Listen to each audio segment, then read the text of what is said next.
Hello, welcome. Coffee&Comics, or Faith Jacobs here, and I wanted to do a little bit of one of my favorite types of episodes, Rambles with Faith. We've done a couple of ramblings before, and usually when it comes to these kinds of episodes on this little podcast, they're often not really scripted, not really sort of have like an agenda for them. They're typically just kind of random things. And the thing that I wanted to talk about today, and I feel like I see thrown around a lot and by people who don't necessarily understand them, or because there are people who have taken them and they've brought such a negative connotation to them. There's an aversion to these things. And what these things are that I'm talking about are, as the title would suggest, Ramblings with Faith. Let's talk neurodivergent headcanons. And let's jump into that. So, like with all things, we need to begin by defining what a headcanon is. So let's just look that up. What is a headcanon?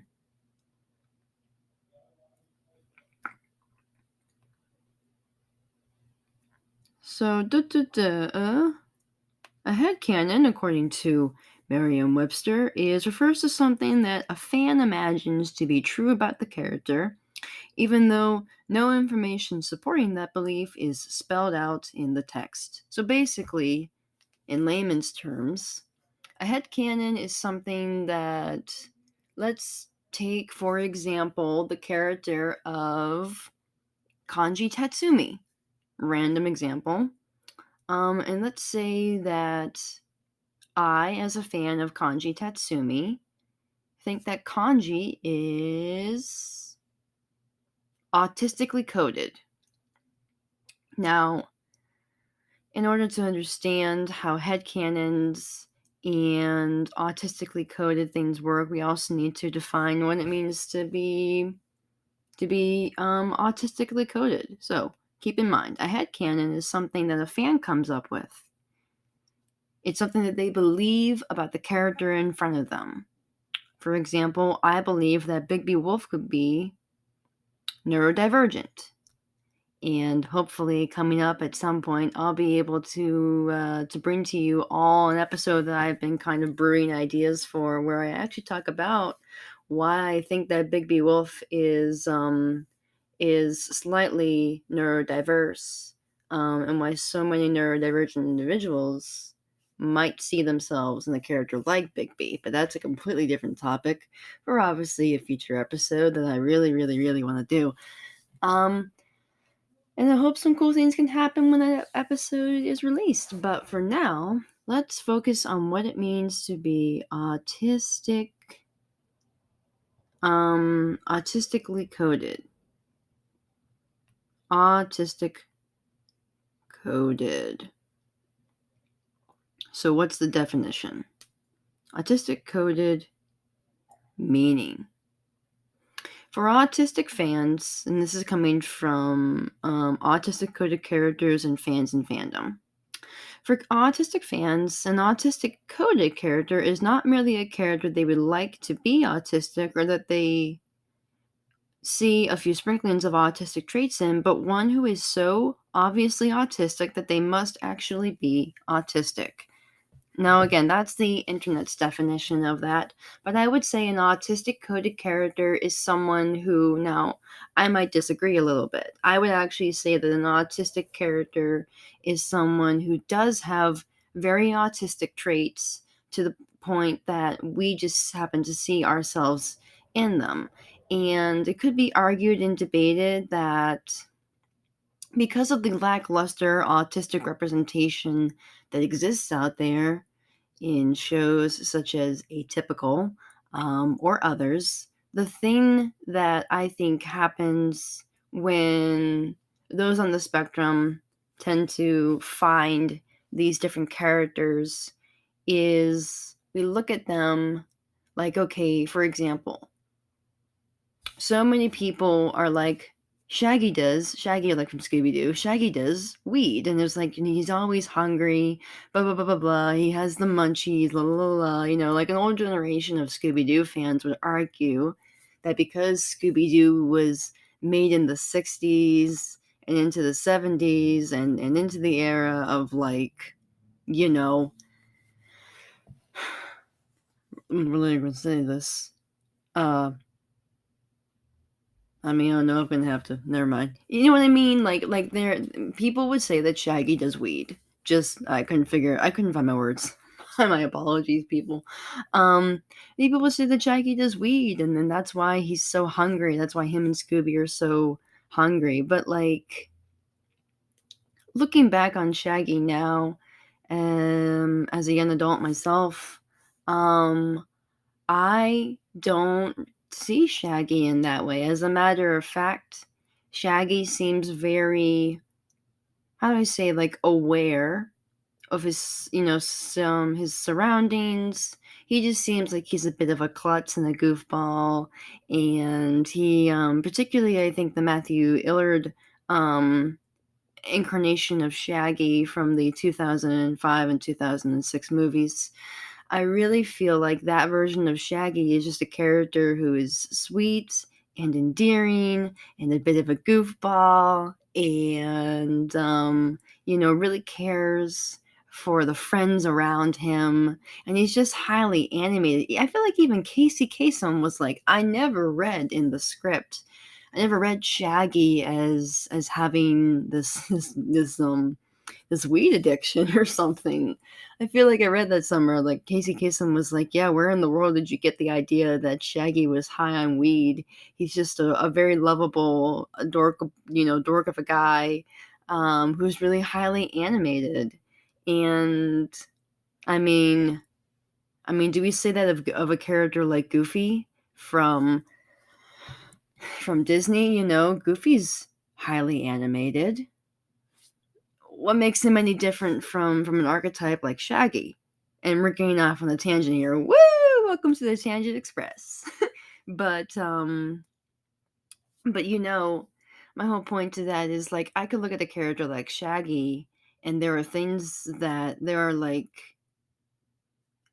based on his physicality and the way he acts, and particularly again, I'm going off of the Matthew Illard performance. I could look at that character and be like, "Oh my gosh, Shaggy is autistically coded," and I look at Shaggy as an autistically coded character. Or I could look at the character of Hilda, and I don't see Hilda as being autistic. I actually see her as having like ADHD a little bit, only because I know so many people with that diagnosis, and I look at the character of Hilda, and I'm like, yeah, that's such an ADHD trait. It's something that I feel like one of my friends with ADHD would like do, just based upon, what I've heard from advocates and stuff like that. So I guess the whole point is like autistically coded characters. And I wanted to talk specifically in this little ramble about headcanons and autistically coded characters and who that could all entail, because it's so interesting when you look at the amount of neurodivergent characters. I remember a few years ago, actually, that the BBC or someone in the UK didn't like the fact that Sherlock, like Benedict Cumberbatch's Sherlock Holmes was getting so much attention by Sherlock fans who happen to fall on the neurodivergent spectrum. And there are other people who are related to Sherlock in different ways, but particularly I remember I remember that particularly Sherlock fans were like, how do I say this? Like they were very much I feel like it made news. It must have. It must have made the news. Um, this particular thing, it was gaining traction, and like there were people who just who really saw Sherlock as having these very autistic like traits, and it led to like this whole big debacle like over in the UK about a character like Sherlock, being viewed through this autistic coding. And um and I didn't like the negative connotation. It was like people were like trying to tell like Sherlock fans like, no, you can't view Sherlock as autistic. And I'm like, if and which was very wrong. Basically people telling other people that the headcanon that you have, this thing that's just a very fan thing, and very harmless, so long as it stays in the right place, like I'll preface this by saying that nobody has to agree with your headcanon. For example, I think Rapunzel from Tangled could be autistic based upon her traits. It's not just not, but and there could be somebody out there who's like, well, I don't really see Rapunzel as being autistic. I see her just as a quirky person. And I'm like, well, that's fine. You can see, like as long as you keep your headcanons in a healthy place and you don't get mad that somebody doesn't necessarily see your headcanon the same way, headcanons are fine. And I do not think that, like, again, there's no need to have an aversion to headcanons. Unless you've had an experience with people who are just really, really, like, they're adamant about it, and they're not kind about it. Like there's no open dialogue to say, well, well, why do you see it this way and I see it that way? Again, it's all based upon it also has to do with personal experience. So, like, again, as my little disclaimer, let's keep headcanons in a positive light for this episode, and like, let's not go around attacking people if they disagree with our headcanon. If this group over here sees this character one way, and then group B over here sees this character another way, you both have your own headcanon. There's no need to disagree, or there's no need to attack one person or the other. Okay, so we're getting, with the banner of that, onto us, let's sort of like dive into a couple of characters who I see as being autistic. And let's talk about that a little bit, like why they might be. So, obviously, like I said, I love BBC's Sherlock. I've loved Sherlock since late high school. Late high school. I fell in love with BBC's Sherlock when it came to Netflix. And I thought it was amazing. It was the most brilliant adaptation of Sherlock I had ever seen, next to like the black and white films with Basil Rathbone. And if you don't know who Basil Rathbone is, I would highly recommend you look him up, because he was the very first person to ever play Sherlock, like in radio plays. And if you've ever seen Great Mouse Detective, Basil of Baker Street is inspired by Basil Rathbone.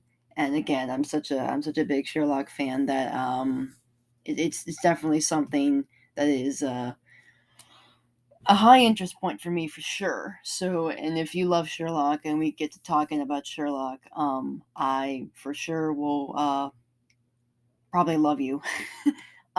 Because I grew up reading the original Arthur Conan Doyle books, and I listened to audio versions, and so I'm such a fan of the character. But with this And I enjoy Robert Downey Jr.'s version of Sherlock, and I've seen some people try to talk about how they feel like RDJ's version of Sherlock is autistic too. I don't particularly see it. Um, I think he's more eccentric. Um, but I don't think that a character like I think the way that Benedict played this version of Sherlock, there was something in his portrayal. Well, the other thing too, I feel like the show even hints at it, which is interesting.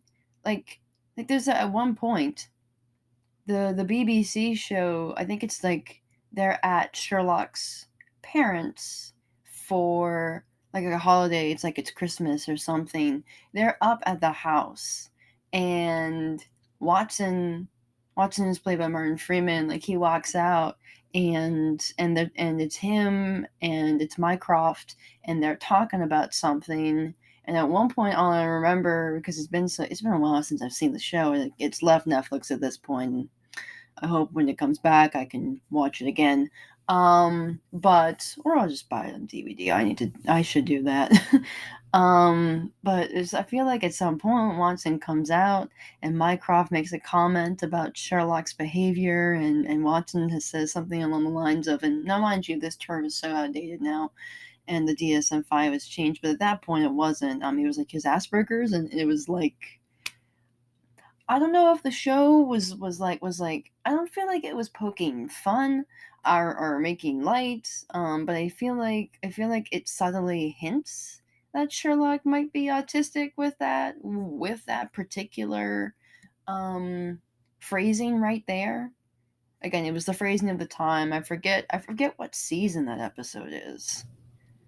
But depending on when that was made and aired, that would have been, unfortunately, the proper terminology for it. Nowadays it's not, and that's a whole other episode I'm not even going to get into why we don't use that terminology anymore. But if you know, you know. If and you know, you understand why it was melded into just being autism, ASD, autism spectrum disorder.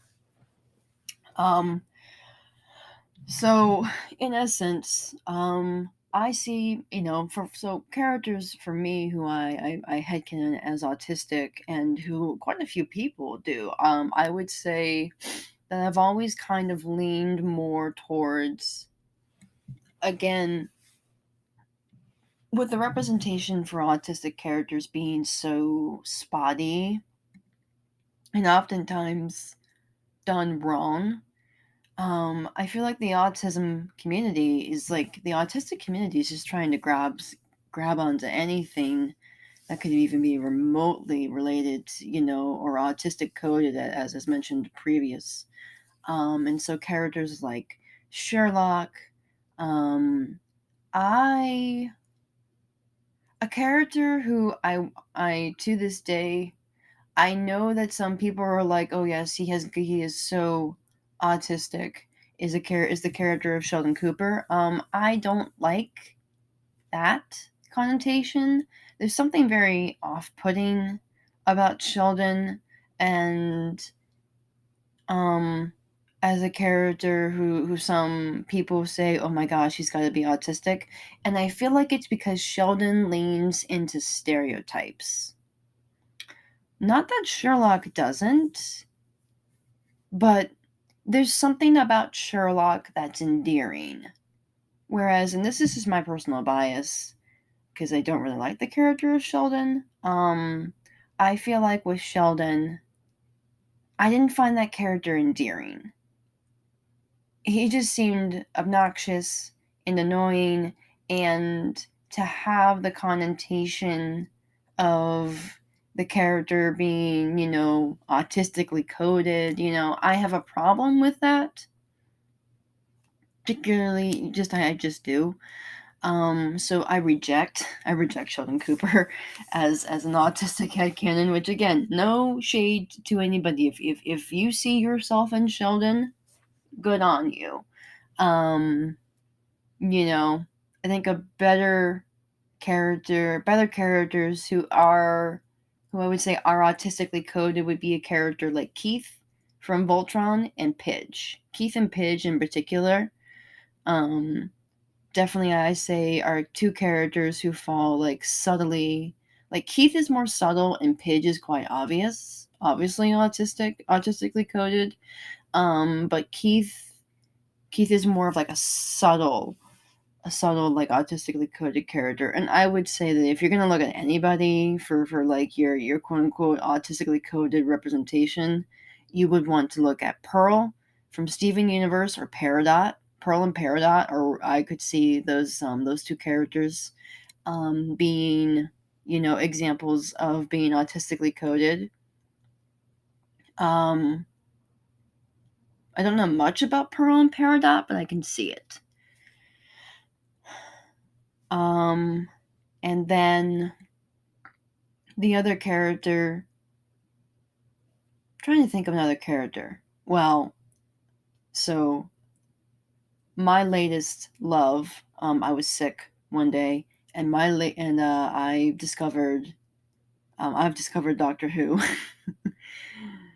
Be prepared for probably some kind of episode here in the near future about that, but I feel like you can look at the 10th Doctor and he's 100% autistically coded, very similar to Sherlock, wherein the fact, but like, I feel like maybe even more so than Sherlock. Like, there's one moment where the Doctor, like the 10th Doctor in particular, who I'm talking about, done by David Tennant, the 10th Doctor has a scene in one of the episodes of season 2, like he burns his sonic screwdriver or something. He's standing there, he's like, I burned my sonic screwdriver. Oh no! And like this, the female medical student is like doctor. He's like she's saying all this stuff and she's talking to him and he's just totally oblivious to her. And he's like, my sonic screwdriver. But I love my sonic screwdriver. And then he just all of a sudden he tosses it the minute she says doctor, and he takes his sonic screwdriver and he tosses it inside and goes, oh what? Oh, you call me doctor? Like like he's totally and completely oblivious to like what's going on. Or when Donna when Catherine Tate's character like suddenly gets taken by the aliens, he's like he's ranting on about something. He goes, and you've never been so quiet, like so he has some awareness, but like there are so many times throughout the show as I've been watching that I'm like, I can't be the only one who's noticing that the 10th Doctor is particularly incredibly autistically coded, right? It turns out I'm not the only one. You look up it, you'll find tons and tons of people having stories about why the Doctor stims the way he does, why he acts the way he like there are there are whole threads and things. Not really discussion. I don't really see a lot of people talking about autistically coded characters.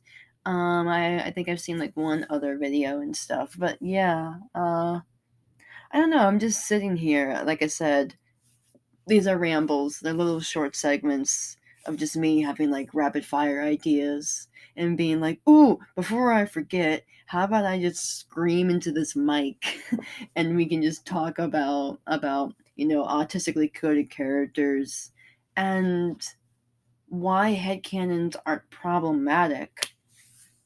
There seems to be such an aversion from like certain people groups, like, and I understand why, because I feel like when you're dealing with fandoms and you're dealing with like groups of people who are like really, really uber passionate, headcanons and headcanoning things can be like, like toxic. And it's sad because I feel like for neurodivergent individuals with neurodiverse headcanons, The only thing that I think we're really trying to do is we're trying to sit there and we're like, look at this character who you wrote. You didn't intend for him to be. You didn't intend. Okay, we use the 10th Doctor as an example. You didn't intend for the 10th Doctor to be autistic or to feel very autistically coded in the way that he acts, in the way that he talks, in the way that he moves, in the way that the way that he interacts with the world around him. He's very quirky, he's very expressive, but he's funny, and he doesn't. Sometimes there are things like in this episode of season 3 I'm watching, like his companion goes, well, it's like the movies, step on a butterfly and then you change the whole future. And he goes, well, then I guess don't step on any butterflies. What does a butterfly do to you? Like, she's talking about the butterfly effect, and he's over here going, I guess don't step on butterflies. What do butterflies do to you? Like, he's so innocent. um but like, which is again, that's looking at that, I would say, oh yeah, the Doctor's very literal. He's taking her words at face value, and which again I've encountered in very autistic boys. I have encountered that when it comes to taking things literally, that kind of happens. And it's not, it can sometimes lead to misunderstandings, or just something very funny, as long as you have a good sense of humor. I think, you know how to just kind of laugh off those situations, not mainly, but just laugh at them, be like, okay, we need to further explain what we mean by this, so that they're not going, oh yeah, let me do this thing right now. So anyway, again, these episodes are not typically super long, but I do think it's interesting how there seems to be so many different types of neurodivergent coded characters. And, I mean, there are people who think that Cusco has ADHD. There are people who think that Adora from She-Ra and the Princesses of Power also has ADHD. It might even be confirmed. I don't know. Don't quote me on that. I could be wrong.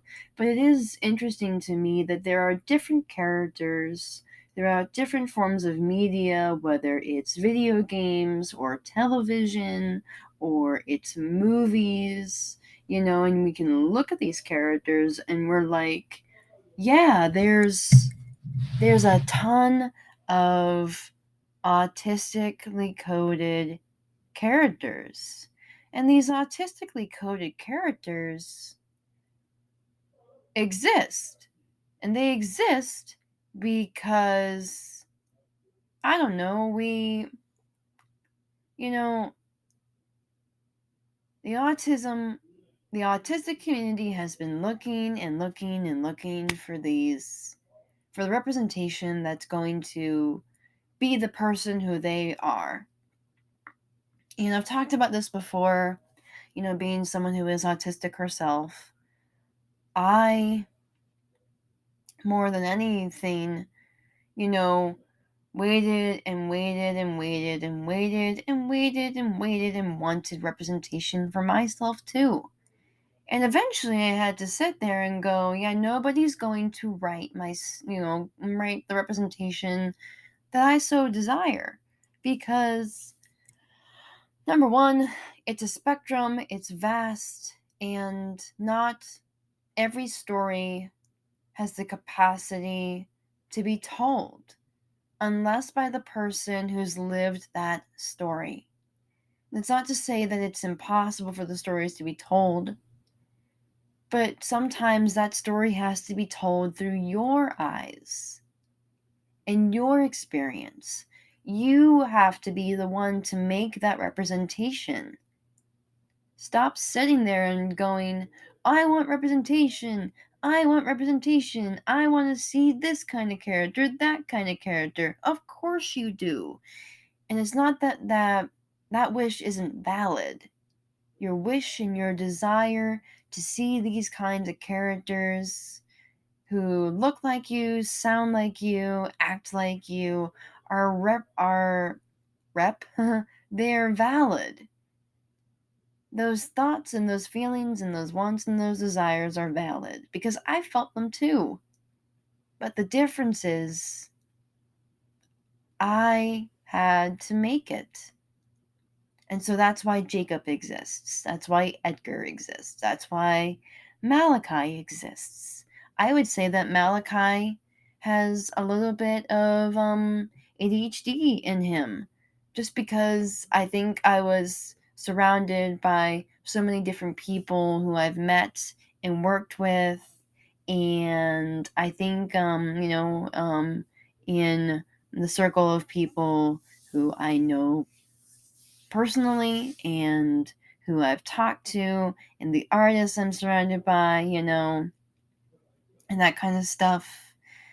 And I think that somewhere, I mean, like I said before, ADHD pretty much runs in my family, I have an uncle, who was diagnosed with it. And it's very possible that somewhere in the unconscious, unconsciously of writing the character of Malachi, I wrote Jacob's dad to be neurodivergent, and he understands his son, and so, or even Aaron, I could say maybe Aaron's probably a little bit autistic too, in some ways, but different, like the entirety of so the entirety of my my Adar exists for this reason. Adar is a culmination of many friends of my life who fell into the autism spectrum, and they were beautiful people, but all of these characters exist, because they're based upon my experiences. And it's not me trying to encompass the entire spectrum, it's me encompassing my experiences on the spectrum. And so to tie this all back into, autistic headcanons and neurodivergent headcanons about different characters, whether they're Disney characters or they're anime or they're just animated characters in a TV show, like I would say, I think her name is it? I don't want to get this wrong. The protagonist of the Owl House is often, people think that you know, oh, what's her name? Luz. I'm probably pronouncing this wrong. Luz. People think that she's like autistic. People think that Luz is autistic. And they find her to either be autistic or have ADHD, Hilda, I feel like Hilda from obviously the TV show Hilda has ADHD coding. Like there are characters out there, or like I said, or Kanji Tatsumi, or the Doctor, or Sherlock, or Benedict Cumberbatch, his Sherlock. I feel like those two characters are completely 100% autistically coded, and I can point to you scenes where I feel like there's evidence that points to that, because there's a moment in one of my favorite scenes that to this day will forever make me cry. It's when Sherlock is giving the best man speech at his friend's wedding, at John's wedding. And he goes, if I didn't understand, I was, I'm not going to get the quote wrong. It's one of my favorite scenes. Sherlock's best man speech. It's absolutely one of my favorites. It's my favorite monologue ever. So the point I'm trying to make, I guess warnings for language in this, because, it's a very British show. The point I'm trying to make is that I am the most unpleasant, rude, ignorant, and all-around obnoxious arsehole that anyone could possibly have the misfortune to meet. I am dismissive of the virtuous, unaware of the beautiful, and uncomprehending in the face of the happy. So if I didn't understand I was being asked to be the best man, it's because I never expected to be anybody's best friend. And certainly not the best friend of the bravest and kindest and wisest human being I have ever had the good fortune of knowing. John, I am a ridiculous man, redeemed only by the warmth and consistency of your friendship. But as I am apparently your best friend, I cannot congratulate you on your choice of companion. Actually, now I can. You know, what's so beautiful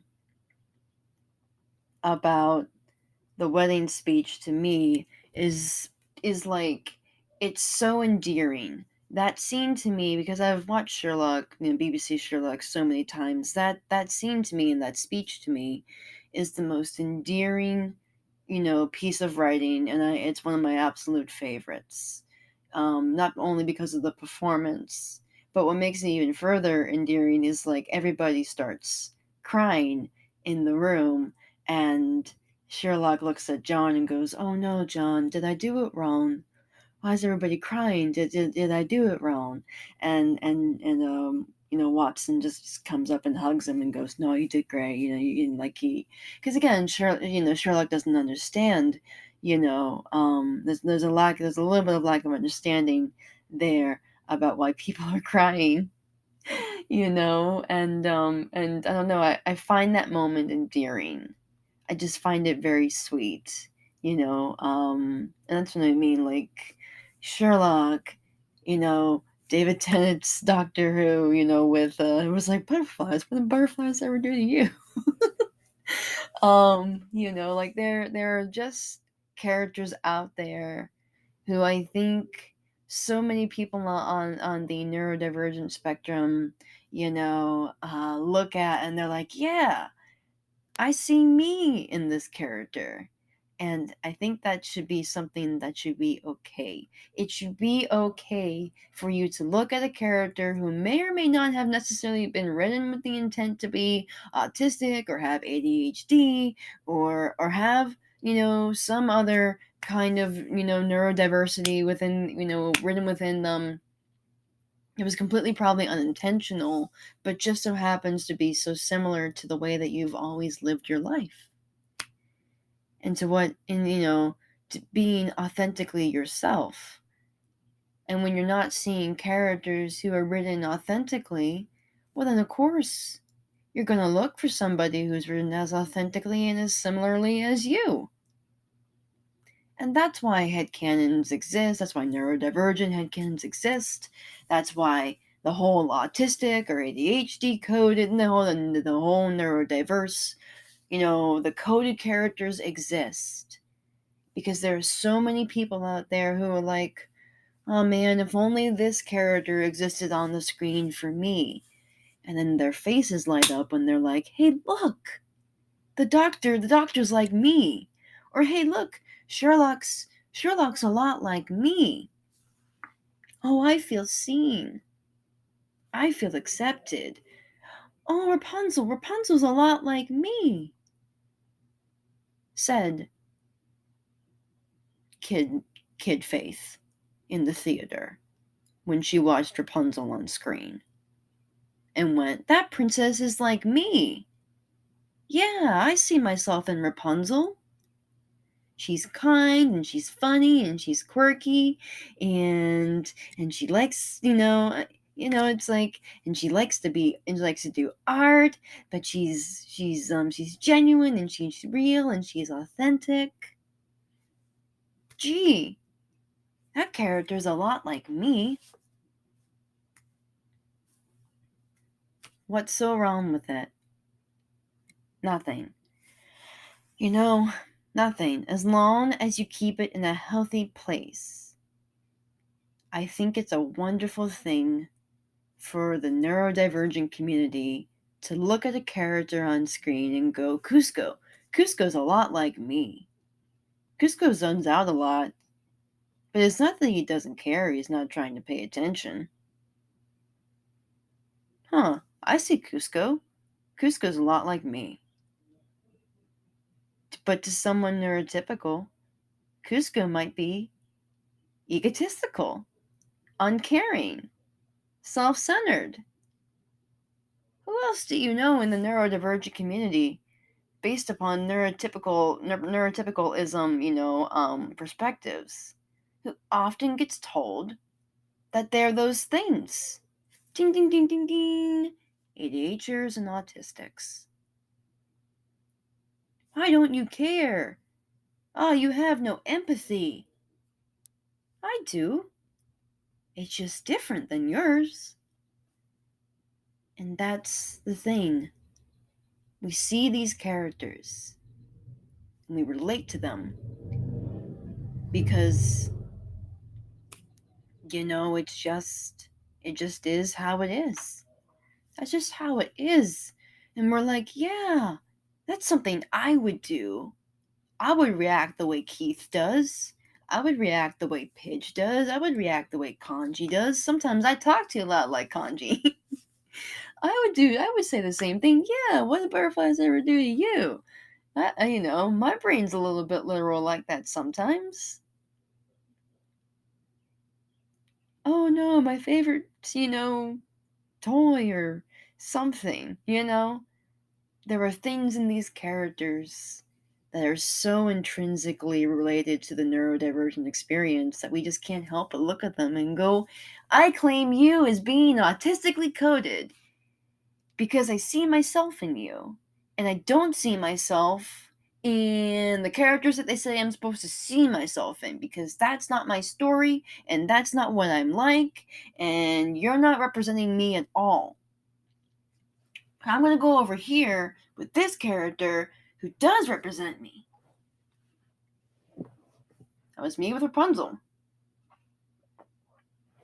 That was me with Keith. That was me with, just the Doctor, the 10th Doctor. I'm sitting there and I'm like, I would do that, or it's me with Sherlock. I have characters who I just have, I look at and I think, I'm like, yeah, I could see them as being autistically coded. Yeah, I see myself doing that. Oh no. And I laugh and I'm like, yeah, that's so me. And it's just interesting that all this exists. That it just does. And what's important is that how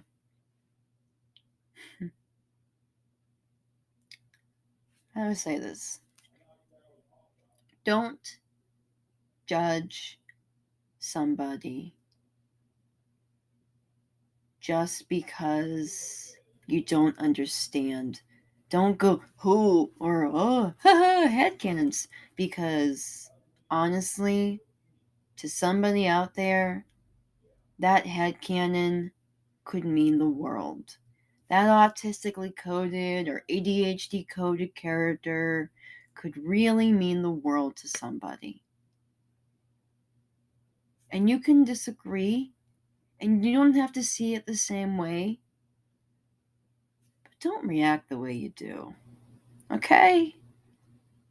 Like, just don't. You may not understand because you don't have the perspective and you don't have the experience. But you just really gotta stop, okay? Just stop. Stop, stop, stop. Until there is better representation, and it's not limited as it is right now, sometimes what the neurodivergent community has is the Sherlocks and the Doctor Who's and the Pidges and the Keiths and those types of characters and the Pearls and the and the Steven Universes and the Finn, and Finn from Adventure Time, or Eduardo in Foster's, or Wilt from Foster's. Just these different characters. These different or Cusco, or Dora, or Entrapta, or Kanji. You know? These are the characters they have. Let them have them. They're not doing you harm. As long as they are not doing anything hurtful, I think it's okay. And I think you should let them have these characters. So, I will leave you with a question. Who's a character that you headcanon as autistic, has ADHD, is neurodivergent in some way to you, is coded in some way from your perspective? And how has that helped you sort of be like, yeah, this character's totally me. I totally see myself in them. Like I said, for me, it was Sherlock. It was Rapunzel. I see, the Doctor. I see the 10th Doctor, particularly. There are definitely characters. Maybe even Flynn Rider. Wonder if there are any headcanons out there about Flynn Rider. That'd be interesting to see if anybody thinks that Flynn's a little bit neurodiverse, because I kind of think he is. I think Flynn might have ADHD, just a little bit. But that is just me, and this has been Faith Jacobs signing off.